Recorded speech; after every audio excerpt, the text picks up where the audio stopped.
গত কয়েকদিন ধরে সোশ্যাল মিডিয়ায় হঠাৎ করেই ভাইরাল হয়ে যায় একটা নাম, ককরোচ জনতা পার্টি, সংক্ষেপে সিজেপি। অনেকেই ভাবছে এটা আসলে কি, রাজনৈতিক দল নাকি প্রতিবাদ। আসুন জেনে নিই পুরো বিষয়টা কি। ভিডিওটি শেষ পর্যন্ত দেখার অনুরোধ রইল। পুরো ঘটনার শুরু হয় সুপ্রিম কোর্টের একটি মন্তব্য থেকে। এক শুনানির সময় বলা হয়েছিল কিছু বেকার যুবক নাকি ককরোচের মতো আচরণ করছে।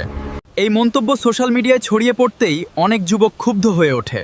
তাদের মনে হয় পুরো বেকার সমাজকেই অপমান করা হয়েছে। তারপরই অনলাইনে শুরু হয় এক নতুন আন্দোলন। নাম দেওয়া হয় ককরোচ জনতা পার্টি বা সিজেপি। তাদের মূল বক্তব্য ছিল খুব সহজ, যাদের কথা কেউ শুনছে না, যে বেকার যুবকরা অবহেলিত, তাদের কণ্ঠস্বর তুলে ধরতেই এই আন্দোলন। সিজেপি এর প্রথম বড় দাবি, বিচার ব্যবস্থা পুরোপুরি স্বাধীন হতে হবে। তাদের দাবি, অবসরের পরে বিচারপতিদের রাজনৈতিক পদ দেওয়া বন্ধ করতে হবে।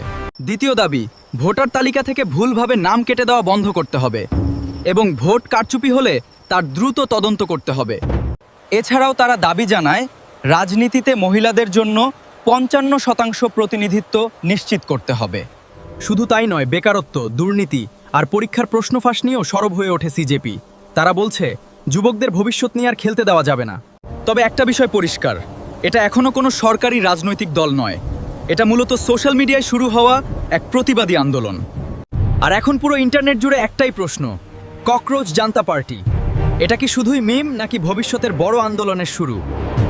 হ্যালো বন্ধুরা, আমি জুয়েল। এই পার্টি সম্বন্ধে আপনাদের মতামত কি তা কমেন্টে জানাবেন, ও আরও ভালোভাবে এই পার্টি সম্বন্ধে বিস্তারিত জানতে কমেন্টে লিখুন পার্ট 2। ধন্যবাদ।